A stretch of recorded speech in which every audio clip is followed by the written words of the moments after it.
বড়ি বলে ওরে সোনা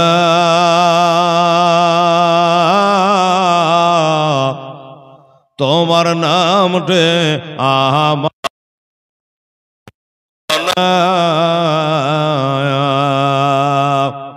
আরে তোমার নামটে না বলিলে সোনা তোমায় আমি ছাড়ব না কোন দেশেতে রইলেন জাগিয়া নবী বলেন ওরে মাতা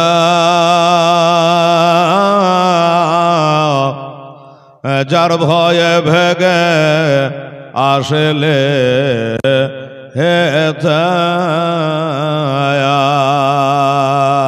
নবী বলেন ওরে মাতা যার ভয়ে ভেগে আসলে হেতা ওরে আমি যে সে দয়ার নবী মাগো নামটে আমার মোস্তফা কোন দেশেতে রইলেন জাগিয়া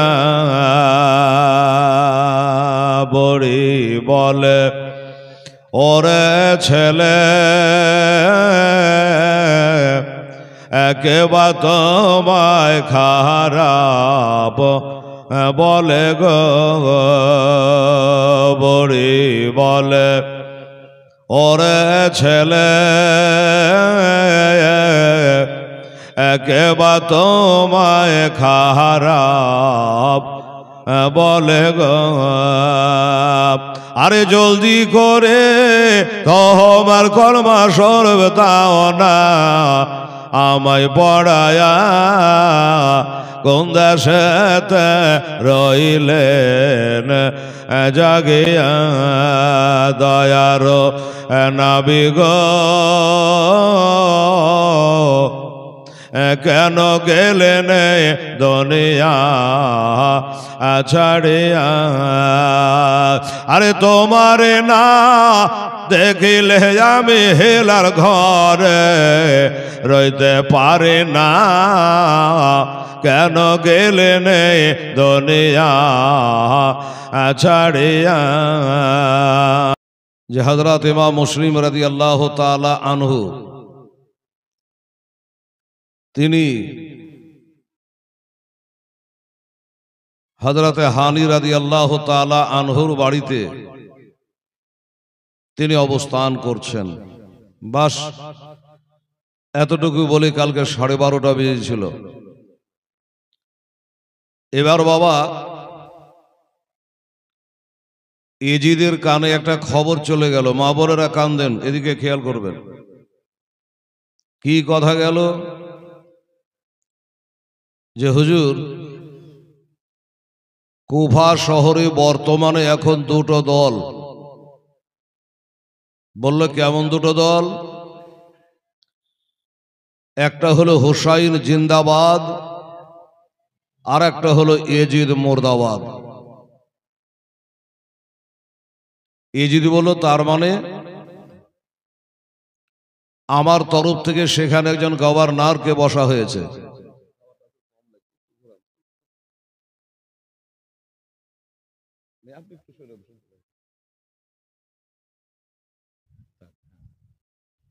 তো আমার যে গভর্নর ওখানে নোমান বিন বাশিরকে রাখা হয়েছে, সে কি আমার কাজ করে না? কিন্তু বাবা গো, মা বোনেরা, এই নোমান বিন বাশির লোকটা আশেকে রসুল ছিল, দাওয়ানাই মুস্তাফা ছিল, আমার হুসাইনকে মাননেওয়ালা ছিল। তো এই লোকটা বলে শুনুন, ওই কুফা শহরে ইমাম হুসাইনের একটা চাচার বেটা, চাচাতো ভাই এসেছে, আর দলের দলে মানুষ হোসাইনের নামে তার কাছে বায়াত হচ্ছে, তাই নাকি? বললে হ্যাঁ। উপায় উপায় হলো একটাই হুজুর, ওই যে গভর্নর রেখেছেন নোমান বিন বাশিরকে, ওখান থেকে ওকে সরিয়ে দিয়ে এমন একটা লোককে গদিতে বসান যার দিলে দয়া মায়া নাই, কঠোর পাথর বরাবর দিল, তলোয়ার চালাতে পারে, এই রকম একটা মেজাজি লোককে ওইখানে বসান। এখন এজিদ দেখলো যে কথা তো ঠিকই, কিন্তু কাকে এখন হঠাৎ পাওয়া যায়? তো আমার মা বোনেরা ভাইরা, হঠাৎ করে মনে পড়ে গেল পাশের শহর বুসরা, ওই বুসরা শহরে একটা লোক আছে, তার নাম হলো ওবায়দুল্লাহ, এর বাপের নাম জিয়াদ। তো এই ইবনে জিয়াদকে যদি ওইখানে ফিট করা যায় তাহলে সবকে কাবু করে দেবে, হোসাইনের মাননেওয়ালা একটাও থাকবে না, সব আপনার নামে বায়াত হবে। এ বাবা, আমার মা বোনেরা শুনুন,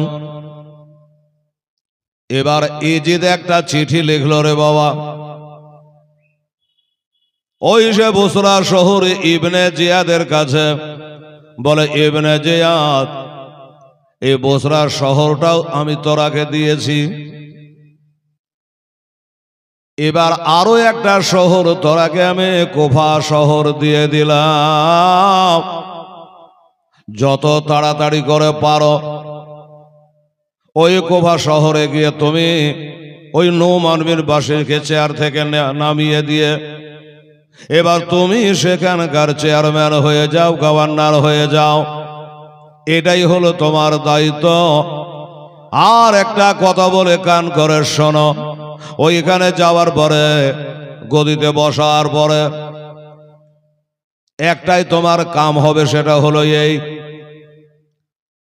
ইমাম হোসাইনের চাচার ছেলে, চাচাতো ভাই ইমাম মুসলিম নাকি শহরে ঢুকেছে, হাজার হাজার লোক, কম বেশি 40,000 লোককে বায়াত করে নিয়েছে। এই লোকগুলাকে তোমাকে ঘোরাতে হবে, আর যেইভাবে হোক ইমাম মুসলিমকে খুঁজে বার করতে হবে, বার করে আমার নামে তাকে বায়াত করতে হবে।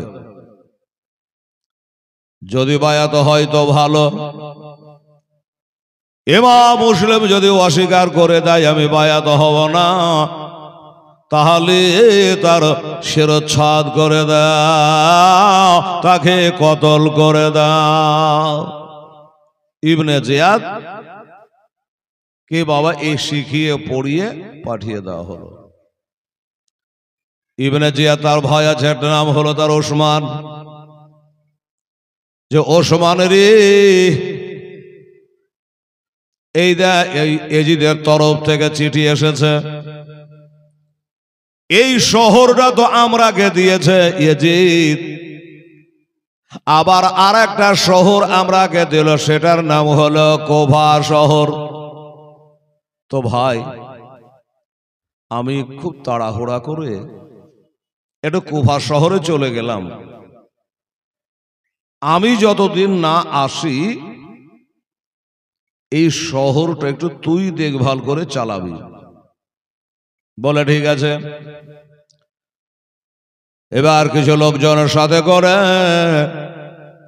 কুফা শহরে বাবা চলে এলো, আর ওই যে নোমান বিন বাশির একটা জান্নাতি লোক, ভালো মানুষ, তাকে এসে বলা হলো আজ থেকে তুমি বাতিল, এখানকার গভর্নর আমি হয়ে গেলাম, আর তোমাকে বাতিল করা হলো এজিদের তরফ থেকে।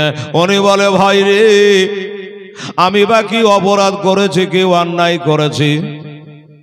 চিঠি নাই, পত্র নাই, খবর নাই, আর হঠাৎ করে আমাকে এই চাকরি থেকে কেন বাতিল করা হলো? গভর্নর থেকে আমাকে বাতিল কেন করা হলো? ইবনে জিয়াদ বলে, তুমি এখনো তাক পাও নাই, এখনো বসতে পারো নাই। তুমি এজিদের নুন খাও আর হোসাইনের গুণ গাও। তুমি এখানকার থাকা সত্ত্বেও ইমাম মুসলিম 40,000 লোককে বায়াত করলো কি করে এজিদের বিরুদ্ধে, হোসাইনের পক্ষে। এই জন্য তোমাকে এখান থেকে সরানো হলো। তোমার হাতে কি তলোয়ার ছিল না, লোকজন ছিল না, গ্রেফতার করতে পারো নাই, তার শিরচ্ছেদ করে দিতে পারো নাই, শহীদ করে দিতে পারো নাই। আমার নোমান বীর বাসির বলে, ভাই কথা বলো না, পাপের কথা বলিও না। আরে যাদের কালেমা পড়ে আমরা মুসলমান হয়েছি, সেই নবীর ঘরের সন্তানকে তুমি কতল করার সাজেশন দিচ্ছ? দরকার নেই। যেই চেয়ার আমার হোসেনের সম্মান করে না, আমি ওই চেয়ারে বসতে চাই না। আমার গভর্নরি করার কোনো দরকার নেই। ছেড়ে দিলেন। এবার ইবনে জিয়াদ বাদশাহ হলো কুফা শহরের। প্রথম কাজ হলো ইমাম মুসলিমকে ধরে বাবা জিজ্ঞাসা করা, কিন্তু ইমাম মুসলিমকে খুঁজে খুঁজে খুঁজে খুঁজে পাচ্ছেন। উনি কোথায় আছে আপনারা কাল বলেছে, আজও বললাম। তিনি একটা জান্নাতি লোক, সর্দার, নাম করা ব্যক্তি, হযরত হানি বিন ওরওয়ার বাড়িতে রয়েছে। এরা কেউ জানে না, এত চেষ্টা করে ঢোলাই দিয়ে আওয়াজ করে বাবা। ইবনে জিয়াদ লোক দিয়ে প্রচার করে দিল, কুফাবাসীরা শোনো, এই কুফাবাসী শোনো,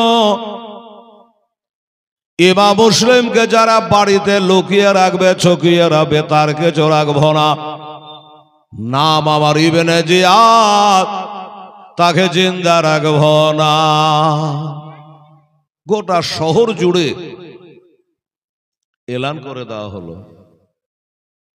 তারপরও কাজের কাজ হলো না, ধরতে পারল না। আমার মা ফাতেমার ঘরের সন্তান গো, আমার নবী মুস্তাফার ঘরের সন্তান রে বাবা, খুঁজে খুঁজে হয়রান পেরেশান। কোথায় আছে, কোন দিকে আছে, খুঁজে খুঁজে পায় না। ইবনে জিয়াদ মহা চিন্তায় পড়ে গেল, কি করা যায়। এত ডর দেখি, এত ভয় দেখি, এত কিছু বলেও ওই ইমাম মুসলিমের নাগাল পাওয়া গেল না। কি হবে এখন? বসে আছে একটা নওজোয়ান ছেলে, এর বাড়ি হলো মুলকে শাম। ওই জোয়ান ছেলেটা বাবা চলে আসছে। তো ইবনে জিয়াদ জিজ্ঞাসা করে, বাবা একটু কাছে আই তো বাবা, আমার একটা কাজ করে দিবি? ছেলেটা বলল, কি কাজ বলুন তো? বলে, এই দেশে ইমাম হুসাইন রাদিয়াল্লাহু তাআলা আনহুর সতলা চাচতো ভাই ইমাম মুসলিম এসেছে, এত বলে কেহ কোথায় আছে, কার বাড়িতে আছে, কোনো খবর নাই। এই খবরটা যদি বাবা এনে দিতে পারিস, আমার খুব উপকার হয়। না হলে এজিদ আমাকে গভর্নর রাখবে না। ওই জোয়ান ছেলেটা বাবা, এর বাড়ি হলো মুলকে শাম। এ বললে যে, হুজুর শুনেন, এই জাসুসি করা, গোয়েন্দাগিরি করা, আসামি ধরা, এটা হলো আমার বাঁ হাতের খেল। তাই নাকি? বলে, হ্যাঁ, আমাদের বংশ পরম্পরার এই গোয়েন্দাগিরি করার কাম আমরা করি। ও যদি সত্যবাক জমিনের তলেও থাকে, আমি খুঁজে বাহিরকে করবই, খবর আপনাকে দেবই। বাবা তোর মতো লোকেরই দরকার, একটু করে দে না বাবা খোঁজটা। বলো হুজুর কিছু খরচা আছে। কেমন খরচা? বলে 3000 টাকা লাগবে। টাকা আমি খাবো না, ওই টাকাটা সাথে করে নিয়ে যাব, আর ওই টাকাটা ইমাম মুসলিমকে দিয়ে তার হাতে আমি বায়াত হব, না হলে ধরা যাবে না। বাদশার কি আর টাকার কমি? 3000 টাকা ওই মুলকের স্বামীর ছেলেটার হাতে দিয়ে দিল। বের হয়ে গেল ইমাম মুসলিমকে খুঁজতে। তো জিজ্ঞাসা করছে ইবনে জায়দ, হ্যাঁ রে বাবা তোর নামটা তো জিজ্ঞাসা করা হইল না, তোকে 3000 টাকা দিলেন, তুই যদি আর না ঘুরে আসিস তো আমার আর কিছু করার নেই, তোর ঠিকানাটা বল।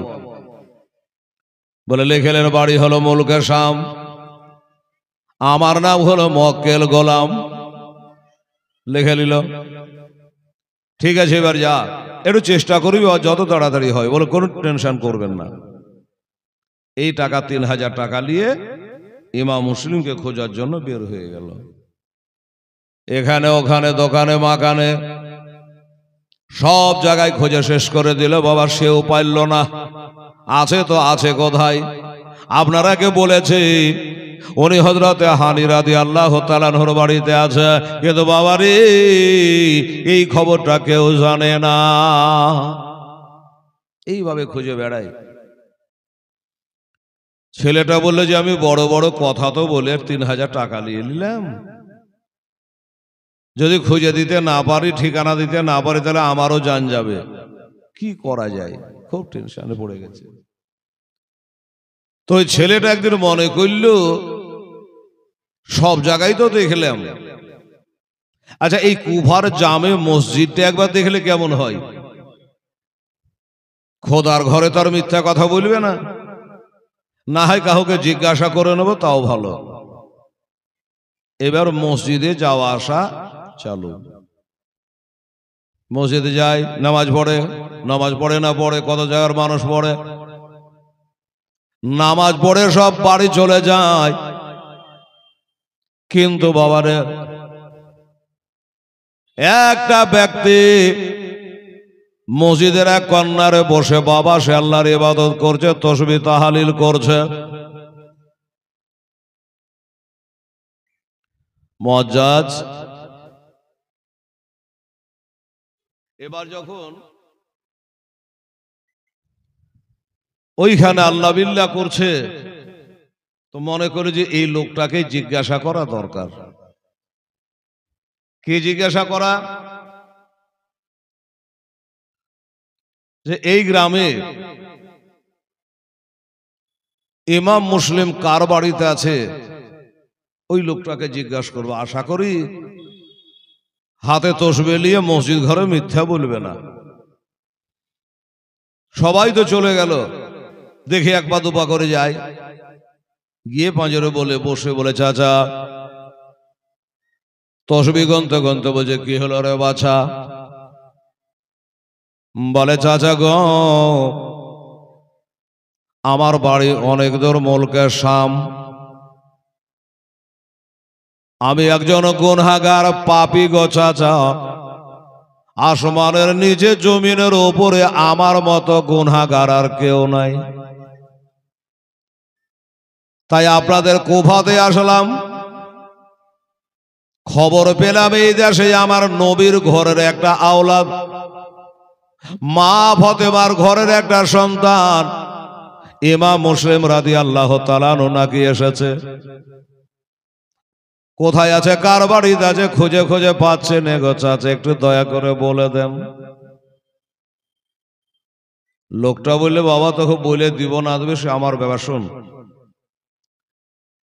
মসজিদে মেলা লোক নামাজ পড়লো, আর ওই নামাজ পড়ে বাহরুর করে সব বেরিয়ে চলে গেল। ওরাকে জিজ্ঞাসা করলি না, আমাকে নিয়ে টানাটানি। ওরাকে জিজ্ঞাসা না করে আমাকে জিজ্ঞাসা করছিস কেন? এই ছেলেটা ভাবছে বেটা তো বলবে না, লাগছে যা মেজাজ। তবে আমার একটা জিনিস জানা আছে, সেটা কি? যে এই কুফা শহরের মানুষেরা খুব পদের লোভী, খুব পদের লোভী। দোস্ত বুজুর্গ, তাই ওকে একটু টুপি পরাচ্ছে যে চাচা শুনুন, অনেক লোক নামাজ পড়লো ঠিক আছে চলে গেল, আপনি বসে আল্লাহ আল্লাহ করছেন। আমি একটু লক্ষ্য করলাম চাচা গো, যে আপনার মতো বড় নামাজি পরহেজগার আমার নজরে পড়ল না। এই লোকটা দেখছি আমাকে যখন এত বড় করছে বলতেই হবে। তাছাড়া আপনার চেহারাতে বলছে চাচা আপনি আলে রসুলকে, আমার নবীর বংশধরকে আপনার মতো ভালো কেউ বাসে না। এইসব দেখে আপনাকে জিজ্ঞাসা করলাম, এর জানা থাকলে বলেন। আর যেই বলেছে বাবা ওই পদের লোভী লোকটা বলল, তাই তো আমাকে বড় নামাজি বলল, পরহেজগার বলল, এত যখন বড় করলে তো বলেই দি। বলে বাবা শোন, ইমাম মশলা কার বাড়িতে আছোটা আমার ভালো করে জানা। মক্কেল গোলাম বলছে হায় রে কুফার মানুষ, তোকে একটু বড় করেছি আর তোর মনটা গলে গেল, বলার লেগে রেডি হয়ে গেলি। আচ্ছা চলো বাবা কার বাড়িতে আছে দেখো, বলে কাম নয়, আমি স্বয়ং তোর সাথে সাথে গিয়ে ওই বাড়ির গেটে পৌঁছে দেব বাবা। এত যখন আমাকে বড় করে সম্মান করলি, এবার নিয়ে গিয়ে বাবা বাড়ির গেটে পৌঁছাইয়া দিয়ে বলল, বাবা রে এই বাড়ি বলার নাম হযরত হানি রাদিয়াল্লাহু তাআলা আনহু। দরওয়াজা খাটকাটা, বাড়িওয়ালা বের হয়ে আসবে, তুমি যেভাবে পারো কথা বলো, ভিতরে যাও, আমার ডিউটি শেষ, আমি চলে গেলাম বাবা। ঠিক আছে যান। ও তো আমরা চলে গেল তসবিহ হাতে করে, আরবিতে বাবুর মানে দরজা। ওই দরজায় বাবা যখন খাটখাট করে বাড়ি দেয়, বাড়িওয়ালা হযরত হানি রাদিয়াল্লাহু তাআলা আনহু বলে, সমাতে আবার কে এলো দেখি।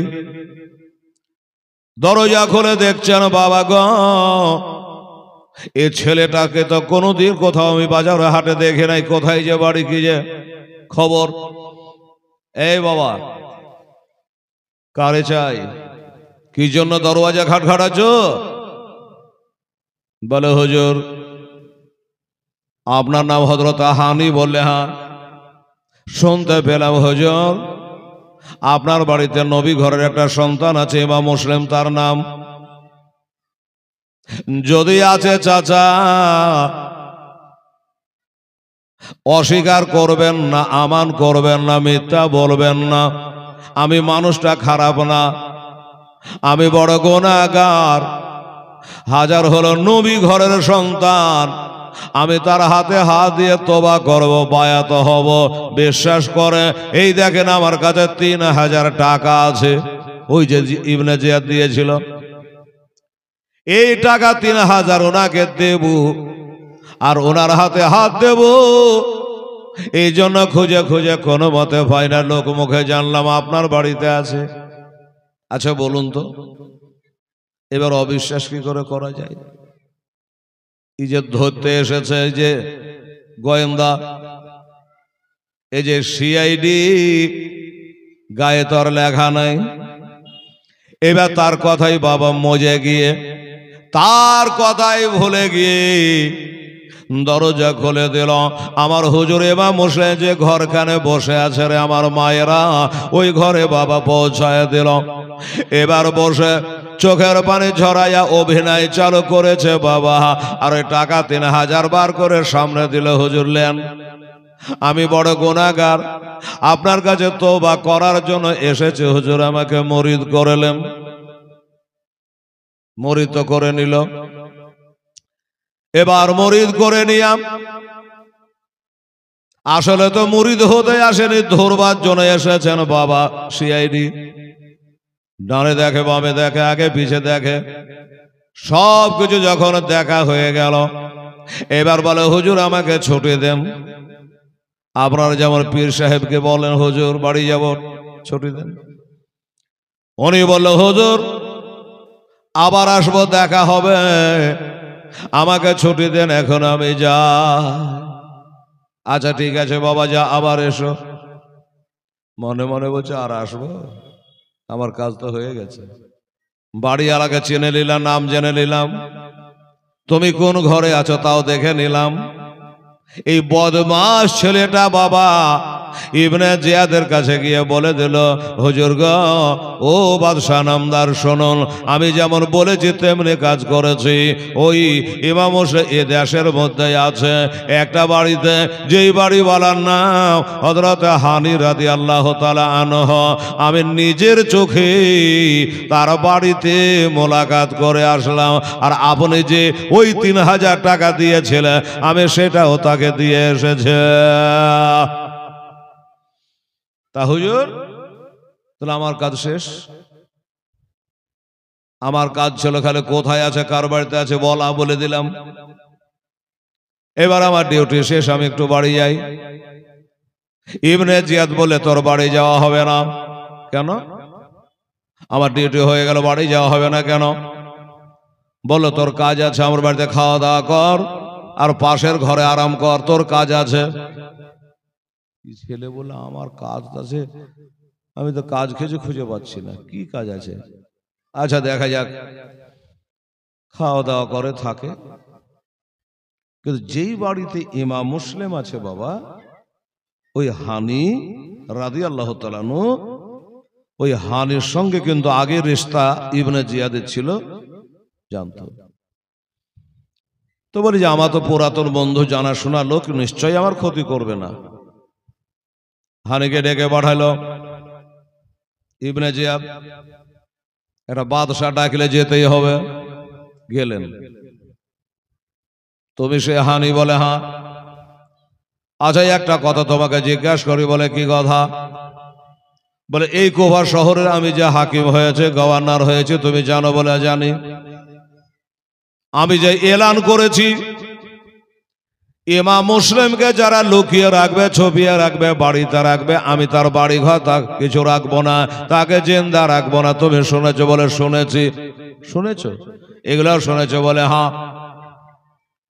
এগুলা শোনার পরে, জানার পরে তোমার বাড়িতে ওই ইমাম মুসলিম লুকিয়ে আছে, তার মানে কি? তোমার বাড়িতে কেন ইমাম মুসলিম আছে জবাব দাও। হানি বলছে ব্যাপার কি? আমার বাড়িতে আছে, আমি জানি, আমার খোদা জানে, বাকি লোক কেউ জানে না। ই জানলো কি করে? না আমাকে হাবকি মেরে চালাকি করে আমার পেটের কথা লিখছে তা জানি না। আমি সহজে রাজি হব না, আমি স্বীকার করব না যে আমার বাড়িতে আছে। তো হযরত হানি বলছে এ বাদশাহ নামদার শুনুন, আমার বাড়িতে ইমাম মুসলিম আছে, আপনার কাছে কোনো প্রমাণ? কার মুখে শুনেছেন? কে বলেছে? প্রমাণ আছে আপনার কাছে? প্রমাণ লিবি? বলে হ্যাঁ। ওই যে গোলামটাকে বাবা পাশের ঘরে রাখা হয়েছে, ওকে ডাকলো, এ মক্কেল এদিকে আয়। হানি বলছে মক্কেল আবার কে রে বাবা? চলে আসলো। ইবনে জিয়াদ বলছে দেখো, কালকে দুপুর বেলা এই লোকটা তোমার গেটে গেছিল, তুমি দরজা খুলে দিয়েছিলা? তোমার বাড়ি গেছিল? এত বড় কি আর ডাহা মিথ্যা কথা বলা যায় চোখে চোখে তাকিয়ে? একেই তো কালকে দরজা খুলে দিয়েছিলাম। হুজুর যেই ঘরে আছে সেই ঘরে তাকে ঢুকিয়েছিলাম। আহারে আগে যদি জানতা তুই সিআইডি ছিলি রে, ওই আমার বাড়ির কথা এখানে এসে তুই বলবি, তোকে বাড়িতে ঢুকতে দিতাম না রে। এবার চোখে চোখে তাকিয়ে বাবা মিথ্যা বলা আর গেল না। তখন হানি বলে দেখুন, ইমাম মুসলিম রাদিয়াল্লাহু তাআলা আনহু আমার বাড়িতে আছে, এটা কথা সত্য, কিন্তু আমি ওনাকে দাওয়াত করে জিয়াভত দিয়ে আনিনি। ও ছিল মুক্তার সাকাফির বাড়িতে, রাতের বেলায় এসে আমার বাড়িতে আশ্রয় নিয়েছে। হাজার হলো নবী ঘরের ছেলে, আমি একটু জায়গা দিয়েছি, নাই করি অন্যায় করেছি করি, আমি ওকে জায়গা দিয়েছি। যাক, যদি আমার অন্যায় হয় আমাকে একটু সময় দেন বাদশা নামদার, আমি বাড়ি যাই। বাড়ি যাওয়ার পরে ওনাকে আমার বাড়ি থেকে বিদায় করে দেব, আর তো কিছু বলার নেই। ইবনে জিয়াদ বলে, তোর বাড়ি আর যাওয়া হবে না, মারতে আরম্ভ করলো। অথচ পিছলে বন্ধুও ছিল বাবা, একটা মহব্বত ছিল, সব বাদ দিয়ে একদম লহুলাহান করে দিয়েছে, রক্তাক্ত করে দিয়েছে, মেরে মেরে রে বাবা। এবার লাস্টে তাকে একটা অন্ধকার জেলের মধ্যে ভরে দেওয়া হলো হানিকে। মা বোনেরা কিছু বুঝছেন কি? হানি কি করেছিল? ওই যে ইমাম মুসলিমকে বাড়িতে থাকতে দিয়েছিল, তাই অপরাধ মনে করে ওকে জেলে ভরা হলো।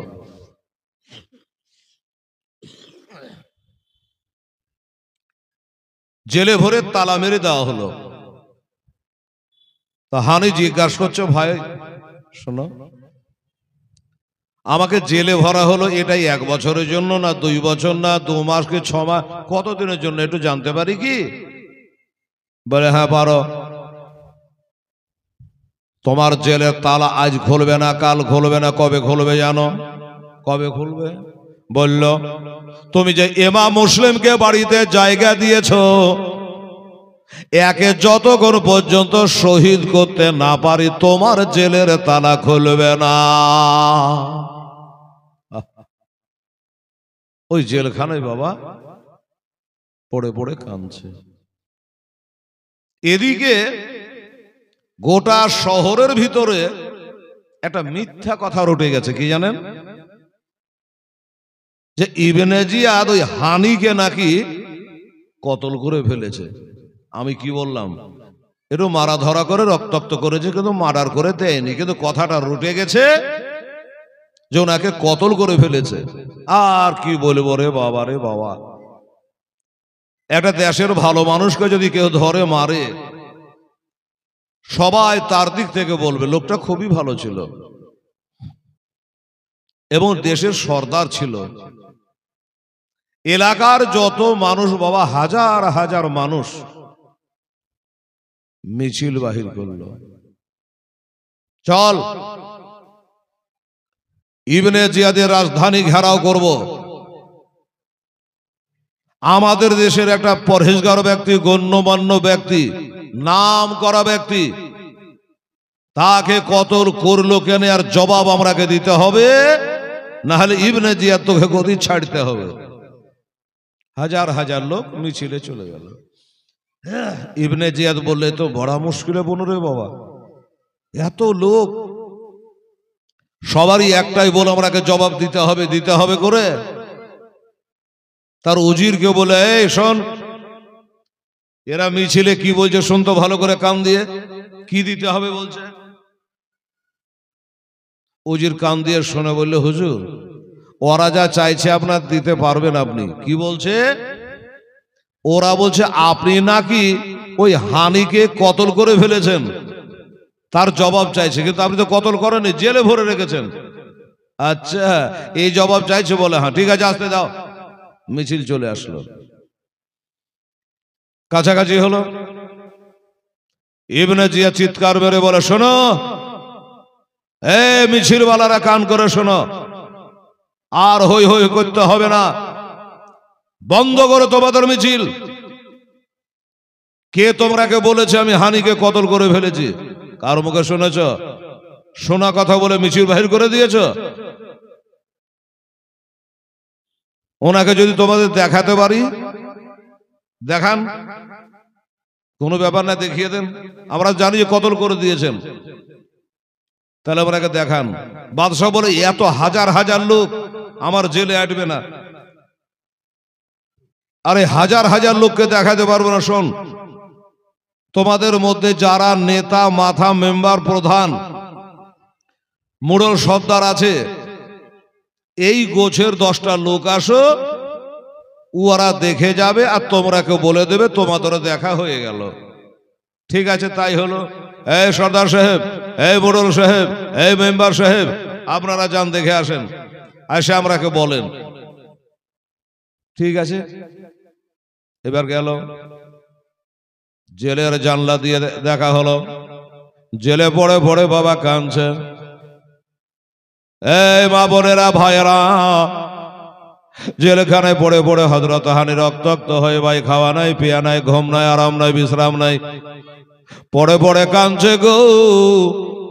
এবার ওই মেম্বার, প্রধান, মোড়ল, সর্দার এরা নিজের চোখে দেখে নিয়ে লজ্জায় পড়ে গেল যে আমরা কার মুখে কোন কথা শুনে মিছিল বাহির করেছিলাম, কিন্তু না, ওই তো হানি জেলখানার মধ্যে জীবিত অবস্থায় আছে। মিছিল ভেঙে গেল। এরা কেমন দেশের মানুষ একটু বোঝেন তো বাবা। এরা হাজার হাজার লোক মিছিল করে আসলো দরদি দেখিয়ে হানির জন্য, কিন্তু বাবা একটা লোক বলল না আজকে জামিন করে তাকে আমরা জেল থেকে ছাড়িয়ে বাড়ি নিয়ে যাব, নইলে যাব না, এই কথা কেউ বলল না। এবার মিছিল ছত্রভঙ্গ হয়ে গেল। এবার যেদিকে যাবার সব চলে গেল মিছিল, সে ওই দিকে বাবা মাগরিবের আজান হলো ওই কুফার জামে মসজিদে। মাগরিবের আজান হলো।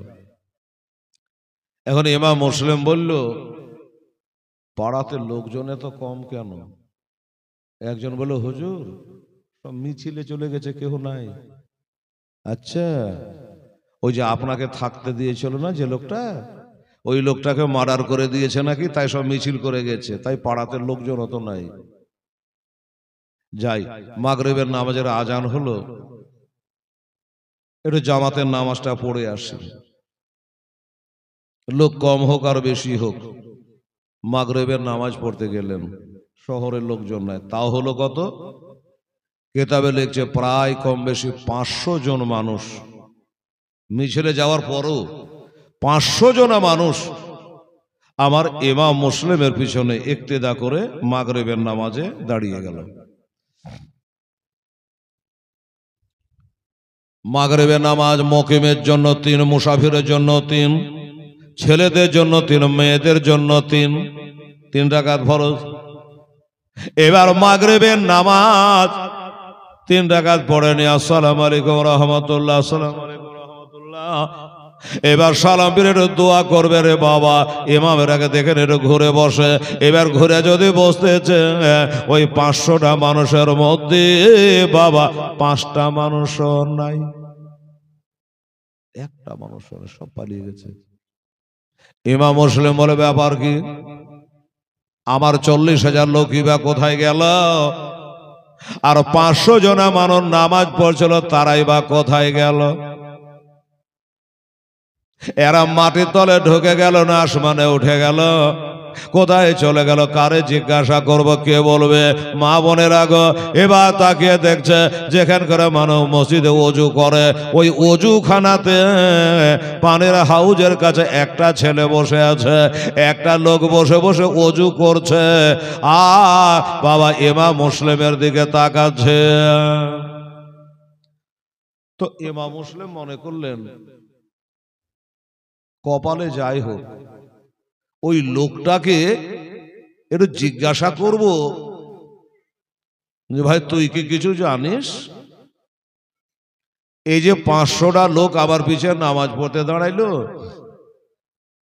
এবার সালাম ফিরিয়ে তুই ছাড়া আর কেহ নাই, তা এরা গেল কোথায়? ছেলেটা বলছে, হুজুর আপনি যখন কেরাত করেন, নামাজ পড়েন, রাস্তা দিয়ে একজন এলান করছিল আর বলছিল যে ইমাম মুসলিমকে যারা বাড়িতে থাকতে দেবে, আশ্রয় দেবে, তার ডিহিতে ঘুঘু চড়াবে, তাকে মার্ডার করে ফেলবে, তাকে জিন্দা রাখবে না। এইভাবে রাস্তা দিয়ে বলতে বলতে যাচ্ছিল। আপনি ওদিকে কেরাত করছে, আপনার কেরাত শোনা বাদ দিয়া ওইদিকে তাদের কান চলে যায়। কে জানি এবার যদি মাগরিবের নামাজ শেষ করি, তাইলে হয়তো নামাজ পড়ে ওদের ধারণা আমার বাড়ি যেতে চাইবে, ও বলবে আমার বাড়ি তোমার বাড়িতে থাকতে দাও। এই বলে যদি জায়গা চায়, তাহলে জায়গা দিলে আমার বাড়ি ঘর কিছু রাখবে না, আমাকেও জিন্দা রাখবে না। এই ভয়ে সবাই পালিয়ে গেছে হুজুর। তুমি পালাওনি কেন? বলো হুজুর জামাত ফেল। আমার দেরি হয়ে গেছে হুজুর বাড়ি হানে আসতে, আমার জামাত ফেল। হয়তো ভাবছে যে সবাই তো পালিয়ে গেছে, এই লোকটা এই ছেলেটাই মনে হয় আমাকে খুব ভালোবাসে, ওর লেগে মনে হয় লক করে বসে আছে আর বাকি পালিয়ে গেছে। ওই যে বক্তারা বকে না মাঝে মধ্যে একটা আউট কথা বলে যে কোন মৌলবী রে বেটি রে, কোন মৌলানা বলে ওয়াজ করে তো চেয়ারে বসে গিয়ে চোখ বন্ধ করে 3 ঘন্টা না পুজলে চোখ খুলবে না। তো 3 ঘন্টা পরে ওই বক্তা চোখ খুলে দেখছে তো বাবা একটা লোকও নাই, সব চলে গেছে, কেবল বসে আছে তো এক বুড়ি, ওই বুড়ি লোক করে বসে আছে। তো বক্তা বললে যে যাক সবাই চলে গেছে, যাক আমার ওয়াজ যদি বুঝে, এই বুড়ি বুঝেছে, না হলে তো ও চলে যেত। আল্লাহ তোকে জান্নাত দেখ। মা তুই আমার জালসাটা ভালোই বুঝেছিস, আর তুই একলাই বসে আছিস। তো বুড়ি কি বলছে জানেন? যে বেটা তোর জালসার লেগে আমি বসে নাই, তোর দোয়ার লেগাও তাকিয়া নাই, তো বসে আছো কেন? বলছে হুজুর গো মৌলানা আপনি চোখও খোলে না, বলতেও পারি না, ওই যে লাল মতো চেয়ারখানা আপনি বসে জালসা করছেন, ওই চেয়ারখানা আমারই, ওই চেয়ারখানা আমারই। আমি খালি আল্লাহ আল্লাহ করছি, একবার চোখ খুলে তাকাই দিলে ইশারা করো যে উঠো আর চেয়ারখান দাও। তা আপনিও তাকাচ্ছেন না, চেয়ারও পাচ্ছে না, 500 টাকা চেয়ার ছেড়ে যাব। বক্তা মনে করলে তাহলে তুই আমার মহব্বতে নাই, চেয়ারের লেগে না? বলে হ্যাঁ চেয়ারের লেগে বসে আছি, তোর লেগে বসে নাই। এইরকমই ওই ছেলেটা বলে হুজুর আমি আপনার মহব্বতে বসে নাই, আমার জামাত ছুটে গেছে হুজুর, মাগরিবের নামাজ পড়া হয়নি, নামাজ কাজা করা বড় গুনাহ, এই কারণে আমি বসে আছে।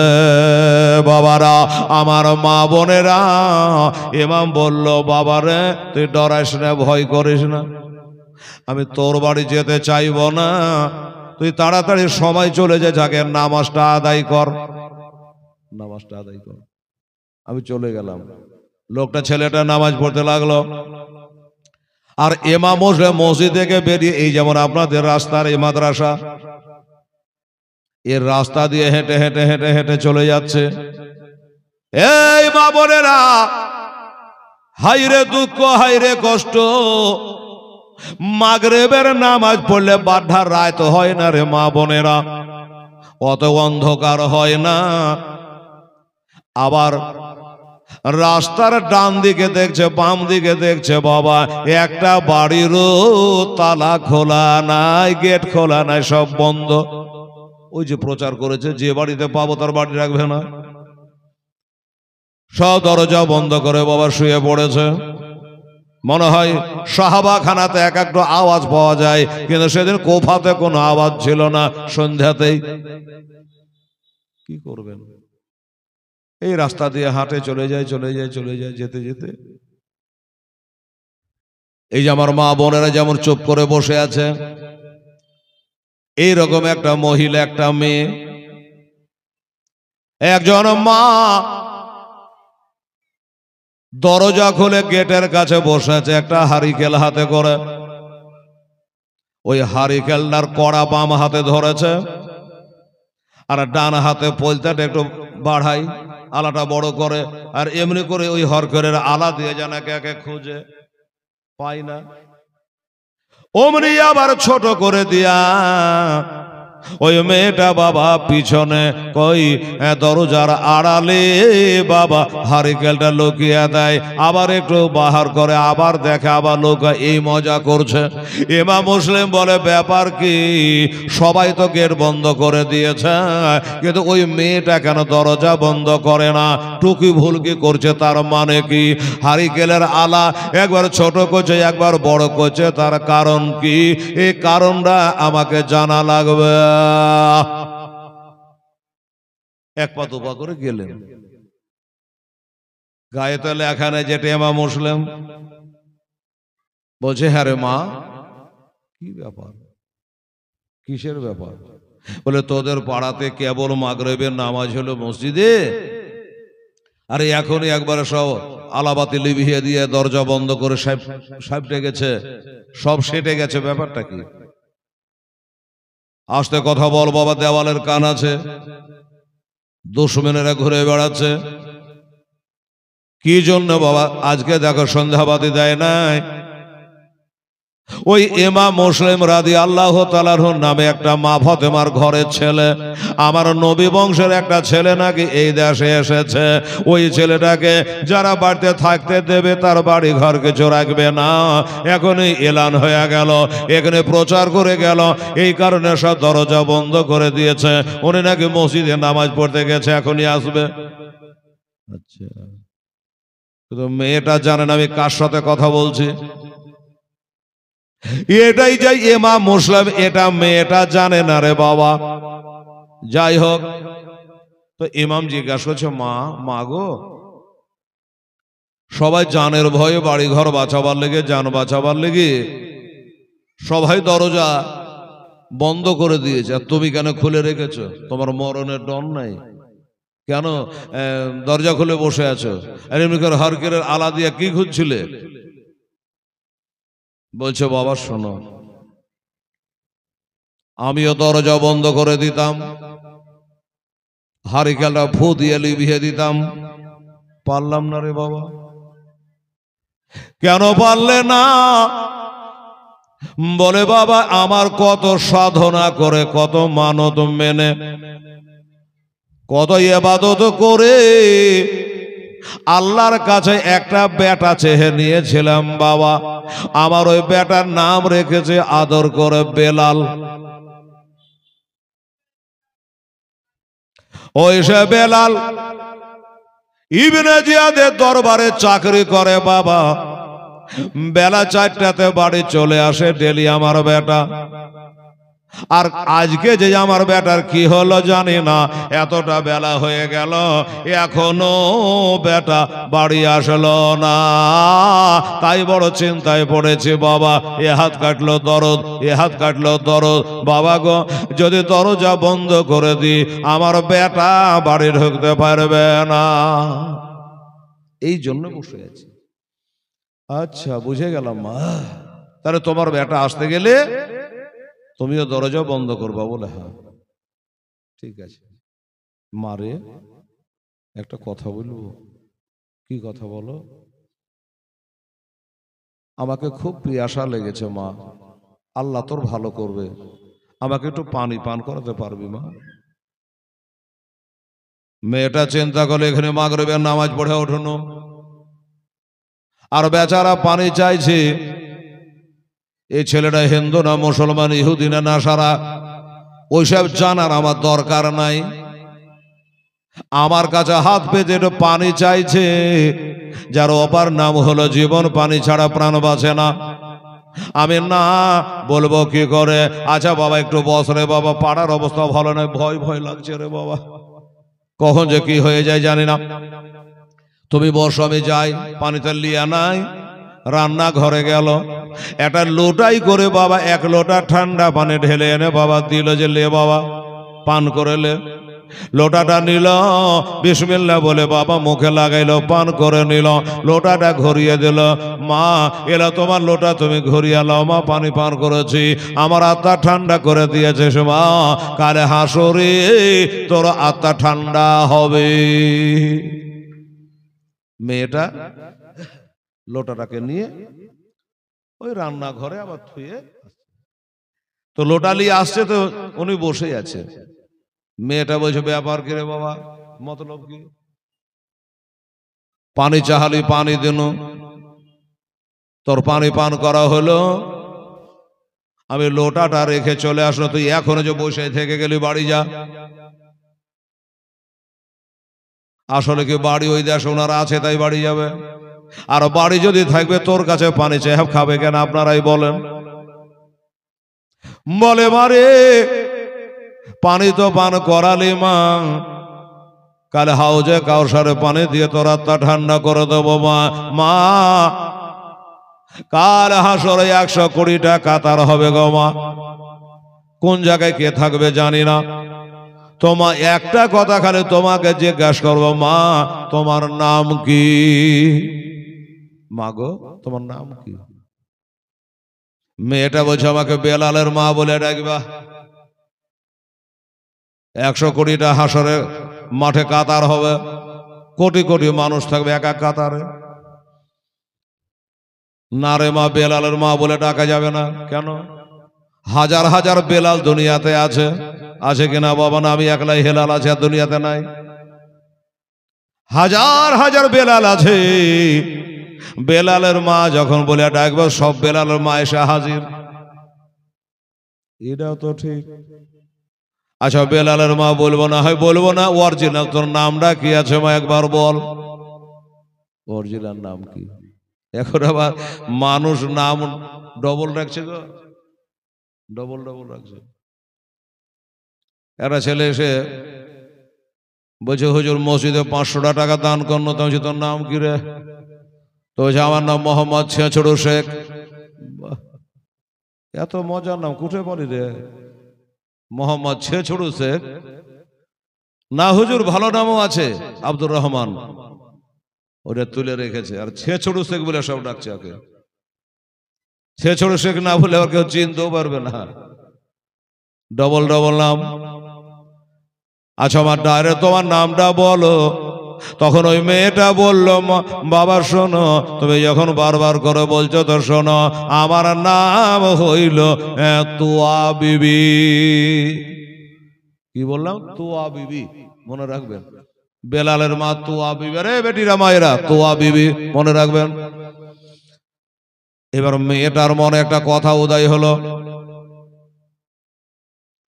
বাবা তুই আমার পেটের ছেলের মতো ছেলে, আমার নামটা তোকে বন্য বেটা, তোর নামটা যে এখনো জানা হইল না বলে এবার কাজ খারাপ। যা বসতে দিয়েছিল আর দেবে না। একবার তোর নামটা বল বেটা, তোর নামটা এটা শুনি রে, তোর চেহারা দেখে কেমন লাগছে রে।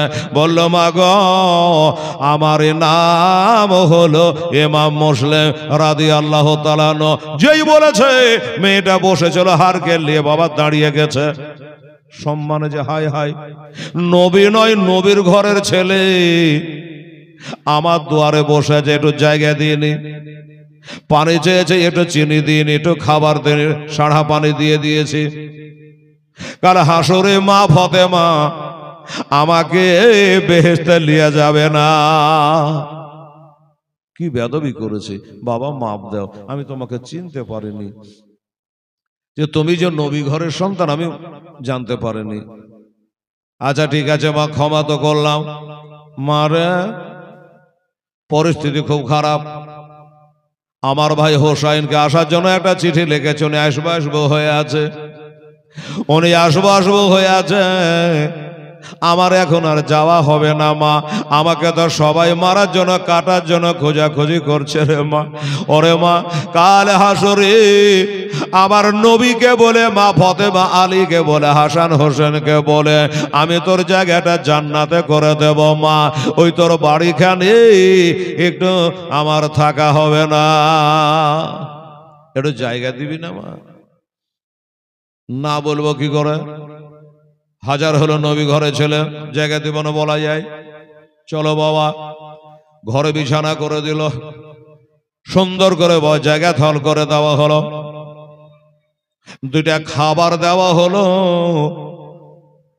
কিন্তু হুজুর খাবার খাচ্ছেন না, খিদে কিন্তু লেগেছে বাবা, তাও খাবার খাচ্ছে না কেন বলেন তো? বাবার টেনশন বলে একটা জিনিস, চিন্তা বলে একটা জিনিস।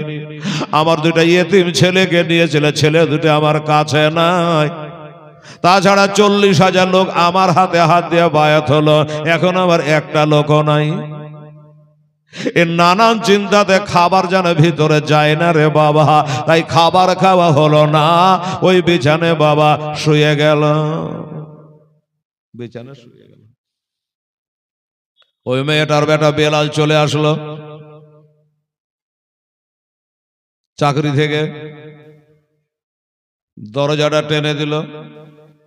হুজুর শোরগোল করবেন না, আওয়াজ করবেন না, পাড়ার অবস্থা ভালো নয়, আমার বেটা আবার ওখানে চাকরি করে, আল্লাহ আল্লাহ করছে যেন ও জানতে না পারে, রাতটা যেন তাড়াতাড়ি পার হয়ে যায়, ভোর একে বিদায় করে দেব। কপালে যেটা আছে এটা ঘটবেই। দরজাটা টেনে দিয়ে চলে আসলাম।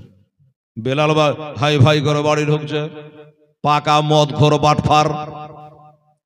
বেলাল মা মা বলছে, হারে বেটা 4টার সময় তো তুই বাড়ি আসিস, এত দেরি কেন? বলে মা গা সরকারি কাজ মা, কখন কি হয় বলা যায়, দেরি হয়ে গেছে মা, তুমি খাবার খেয়েছো? মা কপালে হাত দিয়ে বলে, হায় রে আমার কপাল, এ জগতে এমন মা কে আছে রে, বেটাকে দানা না খাইয়া মা খাই রে। তার মানে বোঝা গেল মা তুমি আমার মহব্বতে খাবার খাওনি, বললো না, চলো মা খাবার খাও। মা খেলো, বাবা ছেলে খেলো, ছেলে গেল ছেলের ঘরে, মা গেল মার ঘরে। কিন্তু বাবা গো, এই মা বোনেরা, ওই জান্নাতে মেয়েটা সেই তুয়া বিবি রাতের বেলাতে বাড়ির আঙিনায় এখানে ঘোরাফেরা করে, ঘোরাফেরা করে। কেন? যে আমার ঘরে নবী ঘরের সন্তান আছে, রাত বেরিয়াতে পানি টানি দরকার হবে, এটা হবে মেহমান। হ্যাঁ, এই কারণে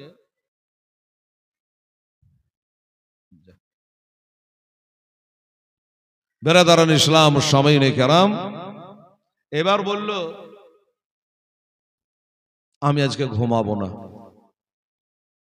এই করে ঘোরাঘুরি করছে। ঘুরতে ঘুরতে ওই মেয়েটার বেটা সেই বেলাল একবার দেখে ফেলেছে। কি দেখেছে? আমার মা, মাকে তো সন্দেহ করতে হয় না, এই বাড়িতে আমি আর আমার মা ছাড়া কেউ নাই।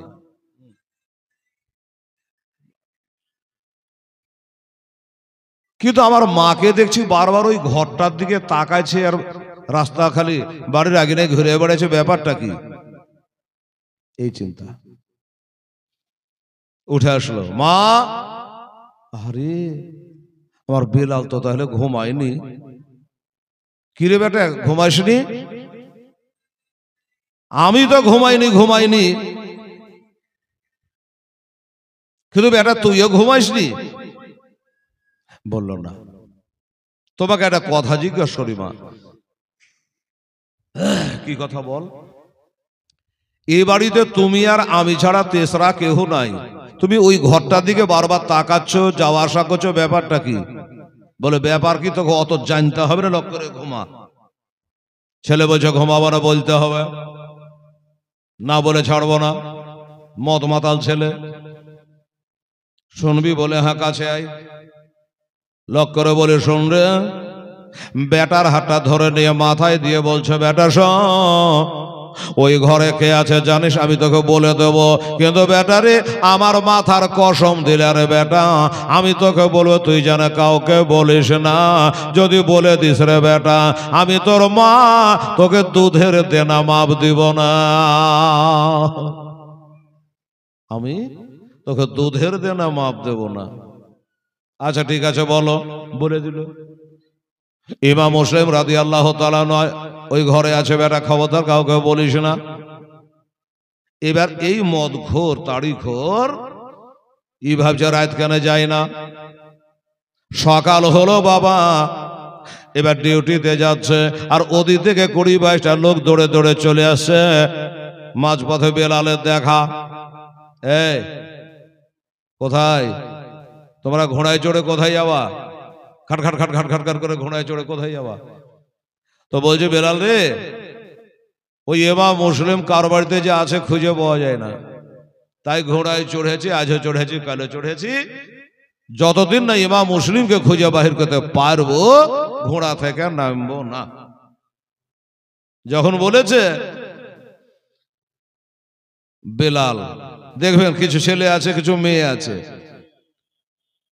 এই যে আমার মা বোনের আছে, আপনারাও আছেন, আমরাও আছি, অনেক ছেলে আছে, অনেক মেয়ে আছে, যে বাবা পেটে কথা থাকবে না, বাবারে 3 বেলায় 300 রসগোল্লা দেন, ফিনিশ, হজম, কিন্তু একটা কথা যদি বলে দেন, এই কথাটা হজম করবে না। আর আমার মা বোনদের তো হজম হবেই না, হবার কথাই লয়। হাজার কসম দিয়ে যদি বলেন যে বুবু তুই বলিস না, কিন্তু বলবি। তার বলার ঢং কত ভালো, কিরকম ভালো বাবা। একদিন, 5 দিন, 10 দিন, 1 মাস থাকার পরে আর থাকা যায় না। আজ মেশাল দেওয়ার টাইম নাই, ঘড়ির কাঁটা ছড়ছে। এই বাবা, তখন যখন থাকতে পারে না, তখন রহিমের মা করিমের মাকে বলছে, শোন, যত রকমের কথা গেল বলে পেট পাতলা করে নিল। লেবার পরে 2 দিনে 2 দিকে চলে যাবে। তখন বলছে, দেখ তুই আমার নিজের বলে তোকে বন্য, তুই জানে ফের কাউকে কহিস না। ধর পাগলে, কিসের লেগে বলতে যাবো আমি কাউকে বলবো না। ই তো পাতলা হলে হলে তখন ও আবার গ্যাস জমলো, ও আবার কাকে বলবে, ও আবার কলিমদ্দির মাকে বলে দিল। অনেক কথা হওয়ার পরে ফিনিশিং যাবার সময় বলছে, ও বুবু তুই জানে ফের কাউকে কহিস না। মা গো, এ মা বোনেরা, আপনি যদি কারো দোষকে ঢাকেন, ভালো করে শোনেন, কারো আইব, কারো দোষ যদি আপনি লুকিয়ে রাখেন, তাহলে আপনার দোষ গালা কাল কোটি কোটি লোকের মাঝে খোদা লুকিয়ে রাখবে, মনে থাকবে। আপনি যদি কারো দোষ ঢেকে রাখেন, তো আপনার দোষ গালা আল্লাহ কাল ঢেকে রাখবে। আল্লাহর একটা নাম হলো সাত্তার, গাফফার। যাই হোক, এইরকমই বেলাল বলছে, শোন, যতই ঘোড়ায় চড়ে যায় যাতে ইহা, ইমাম মুসলিমকে পাওয়া বড় মুশকিল আছে, খুঁজে পাবি না। বলে, আরে ভাই 10 দিন টাইম লাগতে পারে। পাবো না কেন? বলে, পাবি না। বারে কথা পাবো না, হ্যাঁ গ্যারেন্টি দিচ্ছি পাবি না। এরা ঘোড়া থেকে নেমে বেলালের কলার ধরে লেছে, এই চ্যালেঞ্জ করছিস কেন? পাবো না, সময় 10 দিন লাগতে পারে, কষ্ট হতে পারে, পাবো না বলছিস কেন? তাহলে তুই তো জানিস। বেলাল বলছে, 1000 বার জানি, লাখো বার জানি, কিন্তু বলবো না। জানি কিন্তু বলবো না। কেন বলবি না? বলছে, মা মানা করেছে, বললে আমি আমার মা আমাকে দুধের দেনা মাপ দিবে না, জাহান্নাম চলে যাব। আমি বলবো না রে ভাই। হ্যাঁ, তাহলে বাবা বলাও হয়ে গেল, হ্যাঁ পেট পাতলাও হলো। এদের আর বুঝতে বাকি নাই যে তাহলে আর মাকে ধরলেই ইমাম মুসলিমকে পাওয়া যাবে, ওদের বাড়িতে আছে। বলে, হ্যাঁ আমাদের বাড়িতে আছে, ওই ওড়কার ঘরটাতে উনি শুয়ে আছে। তবে ভাই আমার মা জানে, শুনে না যে আমি তোরাকে বলে দিয়েছি। বলে, না তোর কথা কেন বলতে যাব, আমরা যাবো, ধরে নিয়ে চলে আসবো। বাবা বলতে বাকি থাকলো, সুবহানাল্লাহ। দেখেন, কোন নবাব বলে শ্বশুর বাড়ি যাবে বেড়াতে, তো পায়জামাটা ময়লা, তো চাকরকে বলছে যে, হ্যাঁ রে আমি যে শ্বশুর বাড়ি যাবো, তোমার পায়জামা যে ময়লা। তো চাকরটা বলছে যে, হুজুর সাহেব, নবাব সাহেব, কোনো চিন্তা নেই, আপনারটা যদি ময়লা আছে তো থাক, আমারটা যে ধোয়া আছে একবার আয়রন করে ফিট করে রেখেছি, আমারটা আপনি পরে নেবেন, আর আপনার ময়লা পায়জামাটা, আমরা চাকর বাকর মানুষ, কে অত তাকাবে, আপনার ময়লাটা আমি পরে নিয়ে চলে যাব। নবাব বলছে, তা পরা যাবে, কিন্তু তুই যদি আবার কাউকে বলে দিস। তো চাকর বলছে, কি দরকার আমার বলা, কি কারণে বলবো আমি? দেখ বাবা, কাউকে বলিস না, আমার যাই থাকবে না রে, নবাব আর আমি চাকরের পায়জামা পেতে যাবো, তো কাউকে বলিস না বাবা। না কাউকে বলবো না, আপনি পরে নেন। ঠিক তো? বলে, হ্যাঁ। ওকে কবলে টবলে নিয়ে নবাব পরেছে বাবা ওই চাকরের ধোলাই করা পায়জামা, আর নবাবের ময়লা পায়জামা পরেছে, চাকরটা পরে শ্বশুর বাড়ি চলে গেল। নবাব সাহেব, নবাবের শ্বশুর বাড়ি বলে কথা, একবারে 56 ঘাট গদির বিছানায় নবাবের জায়গা, আর বৈঠকখানাতে একটা ভাঙা চেয়ারে চাকরের জায়গা বসে আছে। আর বলবো, হায় রে হায় রে, গোটা গ্রামের মানুষ বাবা, যেমন পীর সাহেবের আইলে হয়, ওই রকম দলের দলে মানুষ, দলে দলে মানুষ আসছে। কেন? বলে যে নবাব বহুদিন আমাদের দেশে আসে নাই, শ্বশুর বাড়ি আসে নাই, তো আজকে এসছে, একটু দেখা করবে, একটু সালাম মুসাফা করব, অন্য কিছু না। একদল মানুষ এলো, আসেই ওই চাকরকে জিজ্ঞাসা করছে, ভাই একটা, আপনি কি? তো বলে আমি হলাম নবাবের চাকর। আচ্ছা, তাহলে তো ঠিক জায়গাতেই পৌঁছাচ্ছি, তাড়াতাড়ি খবর হবে। আপনি নবাবের চাকর? বললাম হ্যাঁ। আচ্ছা ভাই, নবাব কোন ঘরে আছে এটা কি একটু বলবেন? নবাব কোন ঘরে আছে একটু বলবেন? নবাব কান খাড়া করে চাল্লা, পায়জামার কথা যদি শ্বশুরের দেশের লোককে বলে দেয় তাহলে তো যাই থাকবে না, কি যে বলবে। তো বলছে বাবা রে, বল না বাবা, নবাব কোন ঘরে আছে তুই জানিস, একটু বলবি? তো বলছে 100 বার বলবো, 1000 বার বলবো, কিন্তু এই পায়জামাটার কথা বলবো না। পায়জামার কথা জিজ্ঞাসা করিস না ভাই। লোকজন বললো যে কোন কথার ভিতর কোন কথা? পায়জামার কথা মানে? বলে নবাব যেটা ধোলাই করা পায়জামা পরে আছে কিনা, ওটা আমারই। আরে ময়লা পায়জামা যে দেখছেন, এটা হলো নবাবের। লোকজন বলে তোবা তোবা, চাকরের পায়জামা পরে যে নবাব শ্বশুর বাড়ি আসে, কেউ ওর সাথে দেখা করবে? চল, রাগ করে চলে গেল। আর এক দল আসলো, আবার জিজ্ঞাসা করছে, আজকে নবাব এসে এক থাপ্পড় লাগিয়েছে, বেয়াদব, তোকে গোটা রাস্তা শিখালাম, বাড়িতে শিখালাম যে খবরদার বলিস না। তো বলছে হুজুর আমি ভাবছি আপনি হয়তো ঘুমিয়ে টুমিয়ে আছে, ওরা বলছে নবাবকে দেখবো। তা আমি বললাম যে নবাব দেখবেন না নবাবের পায়জামা দেখবেন? তা আমি মনে করি যদি আপনার পায়জামাটা দেখে ধলক হোক আর ময়লাই হোক, দেখা যেতে ওরা চলে যেতে, তাহলে আপনার ঘুমটা হয়ে যাবে। এর লেগে বললি? বলে হ্যাঁ, মানে বলবে কোনো বাহানতে। চলে গেল। আর এক দল এসছে, আর এক দল এসে জিজ্ঞাসা করছে, এ ভাই তুমি কে? বলে আমি নবাবের চাকর। আচ্ছা ভাই, তুমি তো নবাবের চাকর, নবাব কোন ঘরে আছো বলবা? ওই একই কথা, যে নবাব কোন ঘরে আছে 100 বার বলবো, 1000 বার বলবো, কিন্তু জোড়হাত করে বলছি ভাই, এই পায়জামাটার কথা জিজ্ঞাসা করিস না।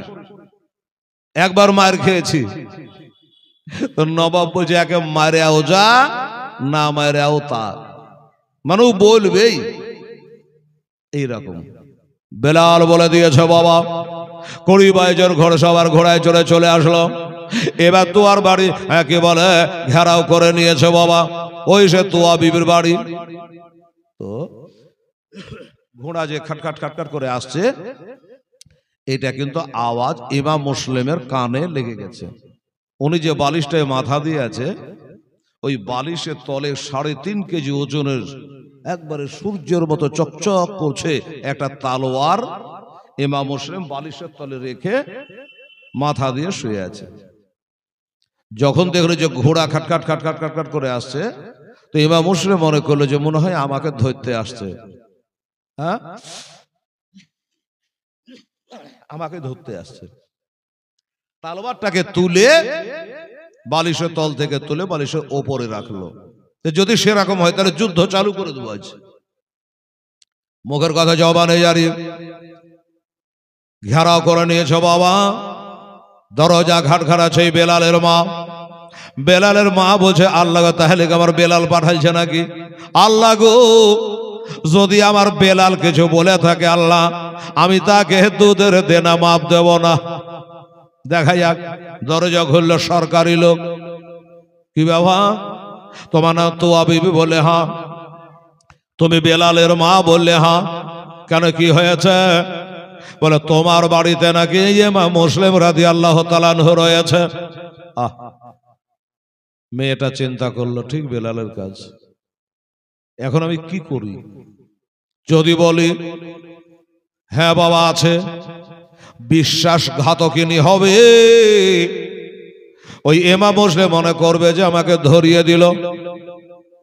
আর যদি বলি যে বাবারে আমার বাড়িতে নাই, তাহলে মিথ্যা কথা বলা হলো। আর আমার নবী বলেছে সমস্ত পাপের মা হলো মিথ্যা কথা বলা। কি করা যায়?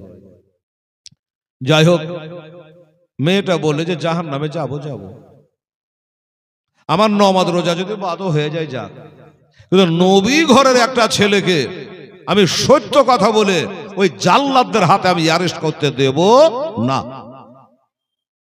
ইমান দেখেন মা বোনেরা। সাথে সাথে এবার যেমনি বলেছে বাবা গো, নাই আমার বাড়িতে কথাটা মুখ দিয়ে বেরাবে, আমার ইমাম মশাইয়ের সাথে সাথে বাবা পিছনখানে দাঁড়িয়ে গেল আর বলে, বেলালের মা, এই তুয়া বিবিরি তুই বলে দে যে আছে। হুজুর আপনি কেন এত মাথা ঢোকালেন? আমি যে নাই বলতাম। বলে মা, নাই বলে তোর মিথ্যা কথা বলে খাতা ভর্তি করে লাভ কি, গোনা করে লাভ কি? ওরে মা, আমার 4 আঙ্গুল কপালে যেটা লেখা আছে সেটা হবেই মা, তুই আমাকে বাঁচাতে পারবি না। আমার হায়াত মওতের মালিক হলো আল্লাহ রব্বুল আলামিন। এই কথা বলে বাবা এবার 20-22টা লোক বাড়িতে হই করে ঢুকে গেল। এবার যুদ্ধ চালু হয়ে গেল। আমার ইমাম মুসলিম রাদিয়াল্লাহু তাআলা আনহু ফাতেহে খয়বরের ঘরের ছেলে বাবা এমন করে তলবার চালাতে লাগলো যেন 20-22 জন লোককে বাড়ি থেকে বাহির করে দিল। বাড়ি থেকে বার করে দিয়েছে। যখনই বার করে দিয়েছে বাবা, আবার হই করে তারা ঢুকলো। আবার হই করে ঢুকি আবার যুদ্ধ চালু হয়ে গেল। বাবারা এদিকে 20-22 জন আর উনি হলো একা। একটা দৌড়াচার পাবি, একটা তালবার বাবার নিশান করে মেরে দিয়েছে রে মা। যেমন মেরেছে ওই তালবার খানা লাগবে তোলা আমার ইমাম মুসলিম রাদিয়াল্লাহু তাআলা আনহু ওপরকা ঠোঁটে বাবা লেগে গেল। আর ওপরকা ঠোঁটে লাগলো, ঠোঁটটা কেটে গেল আর 2টা দাঁত মোবারক শহীদ হয়ে গেল। 2টা দাঁত মোবারক শহীদ হয়ে গেল। নিজেকার ঠোঁটটাও কেটে গেল রে বাবা। রক্তের বন্যা বহে গেল। ঠোঁট কাটা রক্তে জানে দেহ গোটায় লাল হয়ে গেল, কাতর হয়ে গেল। সাথে সাথে উনি ঘরের ছাদের ওপরে বাবা উঠে গেছি। এবার ঘরের ছাদে যখন উঠে গেল, ঘরের ছাদে উঠে গেছে, এরা চিন্তা করলো ছাদে যাওয়া যাবে না, যদি যায় একটা করে ধরবে, কাটবে আর নিচে ফেলে দেবে। বাবা গো ওপরে যেতে পারে না। ও মুআজ্জাজ সামিনে কেরাম, বেরাদারান ইসলাম, মা বোনেরা, যাই হোক বাবা এরা নিচে থেকে বললে ইমাম মুসলিম নিচে নেমে আসো, আর যুদ্ধ হবে না, তোমার তলোয়ার খাপে ভরে নাও, আমাদেরটা আমরা খাপে ভরে নিলাম। খাবে ভরে নিল। এবার নিচে চলে আসলো। ইমাম মুসলিমকে তারা বলে আপনাকে অ্যারেস্ট করা হলো। তাই নাকি? বলে হ্যাঁ। অ্যারেস্ট করে নিয়ে এবার ইবনে জিয়াদের দরবারে নিয়ে যাবে বাবা। কিসে করে নিয়ে যাবে? ঘোড়ায় করে নিয়ে যাবে। ইমাম মুসলিম এবার ঘোড়ার রেখাবে পা রেখেছে, ঘোড়াতে চাপতে যাবে। যেমনি ঘোড়ায় চাপতে যাচ্ছে ইমামের মুখ দিয়ে বার হলো ইন্না লিল্লাহি ওয়া ইন্না ইলাইহি রাজিউন। কেন বলো জানেন? এ দোয়াটা কেন বললো? ইমাম মুসলিম বলছে, যেমনি আমি ঘোড়াতে চাপতে গেলাম, আমার কাছে যেসব মূল্যবান তলোয়ারখানা ছিল, আমি 20টার লোকে একাই থেমেছিলাম, আমার ওই তলোয়ারখানা তারা বাহির করে নিল। আমার তলোয়ারখানা যখন বার হয়ে গেল, আমি তখন মনে করলাম আল্লাহ, ওই তলোয়ারটা আমার ভাইয়ের মতো কাজ করছিল, আমি বুক ফুলিয়ে যুদ্ধ করছিলাম, আমার তলোয়ার যখন চুরি হয়ে গেল, আমার বিপদ আসতে আর দেরি না, খালি হাতে লড়াই করা হবে না। এই কারণে আমি ইন্না লিল্লাহটা দোয়াটা পড়েছে। যাই হোক বাবা ও মা বোনেরা, এমনি করে তাকে ধরে নিয়ে গেল, ইবনে জিয়াদের কাছে হাজির করল। ইবনে জিয়াদ জিজ্ঞাসা করে তোমার নাম কি? বলে আমার নাম ইমাম মুসলিম। আচ্ছা, তোমার এই কারণে 2টো দল পয়দা হয়েছে এই দেশে, একটা হোসাইনের দল, একটা হলো এজিদের দল। বাবা যেমনি বলা হয়েছে, যেমনি বলেছে, বলে যাকে যা হওয়ার হয়েছে শোনো। ইমাম মুসলিম গো একটা কথা তোমাকে বলি। বলল কে? বলে আজ থেকে ইমাম হুসাইনকে ছেড়ে দিতে হবে আর এজিদকে আমিরুল মুমিনিন বলে মানতে হবে। তোমার সিদ্ধান্ত কি? বলে পারবো না, অসম্ভব কথা। এটা হয় বলেন তো আপনারাই? হুসাইনকে ছেড়ে দেব আর একটা মদ মাতাল এজিদকে মেনে নেবে, এটা কখনো হতে পারে না। তাই নাকি? বললে হ্যাঁ। আচ্ছা ঠিক আছে, এক কাম করো, এত তাড়াতাড়ি সিদ্ধান্ত নেওয়া যায় না। ও রেখে আছি, একে জেলের মধ্যে ঢুকিয়ে দেয়। এবার জেলে ঢুকিয়ে দিলে একটা চিন্তা ভাবনা করো, কাল বাহির করে জিজ্ঞাসা করব। তাড়াতাড়ি করে বলি বাবা, ঘড়ি চলছে 11:15 হয়ে গেল। ও বাবারা, ভয়েরা রে, আমার মা বোনেরা, এবার জেলে ঢুকিয়ে দিল বাবা। আবার ভোরে বার করে নিয়ে আসলো। আবার বার করে নিয়ে আসার পরে আবার জিজ্ঞাসা করছে কি, ও ইমাম মুসলিম বলো, একটা রাত্রে তোমাকে সময় দিয়েছিলাম, বলো হোসাইনকে ছাড়বে কিনা? উনি বলল, হ্যাঁ আমি হোসাইনকে ছাড়বো, রাজি হয়ে গেলাম, কিন্তু আমার একটা কথা আছে। বলে কি কথা? বলো। বলে হোসাইনকে ছেড়ে দেবো, কিন্তু হোসাইনের নানার মতো একটা নানা কার আছে দেখাতে হবে, হোসেনের বাবার মতো বাবা কার আছে আমাকে একটা দেখাইতে হবে, হোসাইনের মার মতো কে আছে একটা মা এই জগতে আমাকে দেখাইতে হবে। পারবে গো? পারবে না। বললে দেখাতে পারবো না। বলে তুই যখন দেখাইতে পারবি না, আমিও ছাড়তে পারবো না। ও বাবারা, এবার জাল্লাদকে অর্ডার করে দিল, যাও একে নিয়ে যাও, পাড়ার শেষে নিয়ে গিয়া ঘরের ছাদের উপর তুলে তার শিরোচ্ছেদ করে দাও, তাকে শহীদ করে দাও। ইমাম মুসলিম বলল, ঠিক আছে, আমাকে যখন শহীদ করে দিবা, তার আগে আমার 3টা কথা একটু শুনবে না গো। আমাকে তোমরা শহীদ করে দাও, আমার দুঃখ নাই, আমার 3টা কথা বলার আছে। বলো বলো কি কথা? 1 নম্বর কথা, এই দেশে আসার পরে আমার 700টা টাকা দেনা হয়ে গেছে, আমার টাকাটা তোমরা শোধ করে দিও। ওই দেনাদার যেন কারা হাসরে আমার কাছে না চাই। নাম্বার 2, আমাকে যখন শহীদ তোমরা করবা, আমার ভাই হোসাইনকে এই দেশে আসার জন্য আমি নিজের হাতে একটা চিঠি পাঠিয়েছি, আসবো হয়েছে, তোমরা একটু মানা করে দিও, এই গাদ্দার দেশে যেন আর না আসে, কারণ আমার সাথে দেখা হবে না, এই কাজটা তোমরা করিও। নাম্বার 3, আমাকে কতল করার পরে রাস্তাঘাটে ফেলে রেখো না ভাই গো, আমরা ইজ্জতদারের ঘরের ছেলে গো, আমরা নবী ঘরের সন্তান গো, আমাকে শহীদ করে দেওয়ার পরে একটু জানাজা করে মাটির তলে তোমরা দাফন করে দিও। ওই জাল্লাদেরা বলল, ইমাম মুসলিম তোমার সব দাবি মেনে নিলাম, কিন্তু একটা দাবি মানবো না। কোনটা মানবা না? বলে তোমার জানাজার নামাজ পড়বো না। এই মুসলমান, আমার নবী মুস্তাফা বলেছে, জানাজার নামাজে যারা খাড়া হয়, নামাজ জানাজায় যারা শরীক হয়, তাদেরকে একটা উহুদ পাহাড় বরাবর নেকি দেওয়া হয়। আর 3 চলো মাটি যখন দেয়, আর একটা উহুদ পাহাড় বরাবর নেকি দেওয়া হয়। তারা বুঝে গেলেন বাবা, এজিদের দল কত বড় বাটফারের দল, কত বড় গুনাহগারের দল, যে বাবা জানাজা পড়লে উহুদ পাহাড় বরাবর নেকি, অথচ বোঝে এ নেকির কাজটা পারবো না, এটা পারবো না। আমার বলা কর্তব্য, আমি বললাম, তোমরা যেটা ভালো হয় করিও। এই কথা বলে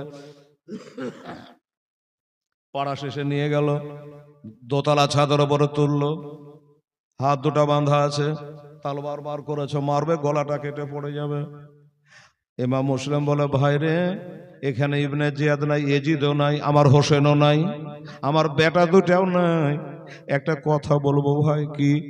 আমার গলা তোরা কেটে নিবি রে, প্রাণের ভিক্ষা চাইবো না রে ভাই, আমার গলাটা কেন শুকিয়ে গেল রে, আমাকে এক ঢোক পানি খাওয়া না ভাই, দুনিয়ার পানি আর পান করতে পাবো না, এক ঢোক পানি পান করি রে, আমাকে একটু পানি পান করা। ওই জাল্লাদেরা বললো, তুমি এজিদকে মানো না, পানি তোমাকে দেওয়া হবে না, পানি তোমাকে দেওয়া হবে না, দে না ভাই, একটু পানি পান করে যাই। দেবে না। একজনে বলে, দেখ রে, লোকটা তো চলেই যাবে, আমরাই তো তাকে কতল করে ফেলবো, একটু পানি তো চাইছে, খেতে তো চাইছে না, মদিনা যেতে তো চাইছে না। বাবা গো, একটা লোটাই করে পানি দেওয়া হলো, পানি লোটার হাতে নিয়েছে, একটা আওয়াজ হলো, গায়েবানা আওয়াজ হলো, এই এ বাবু মুসলে, পানি তোমার হাতে আছে, কিন্তু আমি আল্লাহ তোমার কপাল থেকে পানি তুলে নিয়েছি, এ দুনিয়ার পানি তোমার কপালে নাই, চলে আসো আমার হাউজে কাউসারে পানি পান করো। ও বাবারে, আপনারা বলবে, হেলাল লোটাতে পানি আছে, মুখের সামনে হাজির আছে, পান করতে কেন পারলো না? এবার পানির লোটাটা যেমনি মুখে লাগিয়েছে বাবা, ওই তুয়া বিবির বাড়িতে মা তালবারের ঠোঁটটা কেটে গিয়েছিল, ওই কাটা ঠোঁটটা গেলাসে পানি পান করতে এটা ঠেকবেই। এবার যেমনি ঠোঁটটা ঠেকেছে বাবা, উনি বন্ধ, রক্ত গল গল করে আবার চালু হয়ে গেল, আর ওই পানিতে রক্তে পড়ে লাল হয়ে গেল। শরীয়তের ফতোয়া হলো, পানির খাসলা হলো 3টা, একটা হলো পানির কালার, একটা পানির গন্ধ, একটা প্রবাহিত হওয়া। এ পানি আর পানির মতো নয়, রক্তের মতো লাল হয়ে গেছে। রক্তের মতো লাল হয়ে গেছে, তাই এই রক্ত আর পান করা যাবে না। বলল ভাই এ দুনিয়ার পানি আমার নসিবে আর নাই গো, এলা তো এরা পানির লোটাটা ঘুরিয়ে নাও। পানি লোটা ঘুরিয়ে দিল, তালবাদ তুলেছে বাবা মারবে। উনি বলল ভাই একটু দাঁড়িয়ে যারে, আর পানি পান করবো না, খাবার চাইবো না। তাহলে কেন দাঁড়িয়ে যাবা? বলে মদিনা দিকে মুখ করে দাঁড়ায় আমি আল্লাহর কাছে নবীর ওসিলা করে এটা দোয়া করে। আরে ভয় করে না, আমরা জাহান্নামে আগুন ডহরায় হোসেনের নানার নামে রে, তাই রব না আর নেরা ধমে আগুন হবে ফোল। খোদার নরে তৈরি রে আমার মোহাম্মদ রাসূল, খোদার নরে তৈরি গো আমার মোহাম্মদ রাসূল। আরে নাবের নামে দারো পরে মিজানেতে চড়ে বসবো রে, পাপ যে তোর হালকা হবে, হবে না নেকের সমতুল। খোদার নরে তৈরি গো আমার মোহাম্মদ রাসূল, খোদার নরে তৈরি গো আমার মোহাম্মদ রাসূল। আমাদের দুনিয়ায় কোনো ভয় নাই, আখিরাতের কোনো ভয় নাই। আমরা নবী বংশের সন্তান, উম্মতে মুহাম্মাদের জন্য একটু ওই মদিনা দিকে মুখ করে নবীজির অশিলা করে একটু আল্লাহর কাছে দোয়া। বাবা আমার ভাইরা, আমার মোড়ল সাহেবেরা কালকে বলেছিলেন 10:30 পর্যন্ত, আবার কেউ বলছে যে 11টা বললে অসুবিধা নেই, হুজুরকে তুলবেন তো রাত 1:30 2টার দিকে। তো যাকে 11টা বাদ দিয়ে গেল, কমিউনিটার বাকি আছে, পাক্কা 11টাতে দোয়া হবে। কি গো জি, পাক্কা 11টায় দোয়া করলে অসুবিধা হবে নাকি? বাহ, সুবহানাল্লাহি ওয়া বিহামদি। তো দাদা ভাই, এই আমার ইমাম মুসলিম রাদিয়াল্লাহু তাআলা আনহু মদিনার দিকে মুখ করে আল্লাহর কাছে দোয়া রাখছে। জীবনের এটা শেষ দোয়া, ঠিক আছে, এটা জীবনের শেষ দোয়া। আচ্ছা ভাই, আরে না বে আমার পাকা কান্ডারি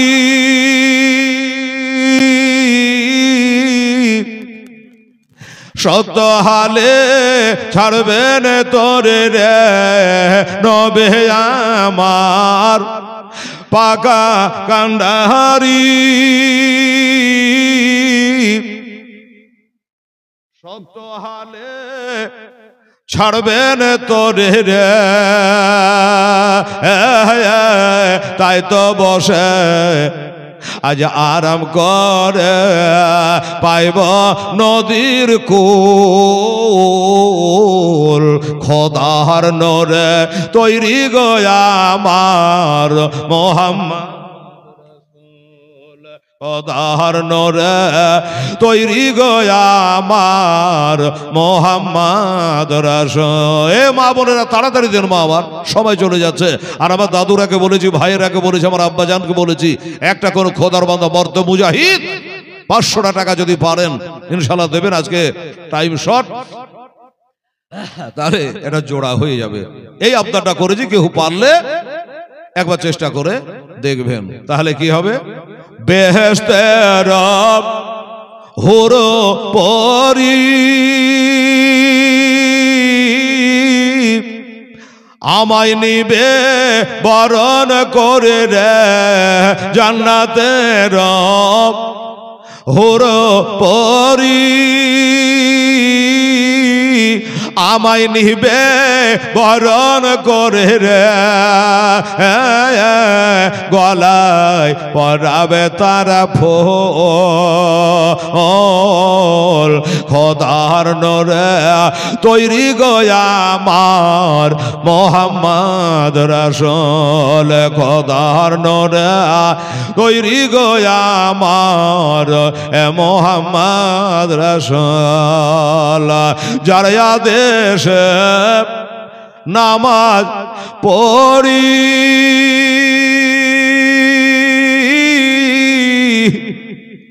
তার আদেশে হে রোজা রাখে রে রইব সুখে এই আধার ঘরে হবে না নেকের সমতুল খোদার নরে তৈরি গো আমার এ মোহাম্মদ রাসূল খোদার নরে তৈরি গো আমার এ মোহাম্মদ রাসূল আল্লাহুম্মা সাল্লি আলা মৌলানা মোহাম্মদ ওয়ালা আলে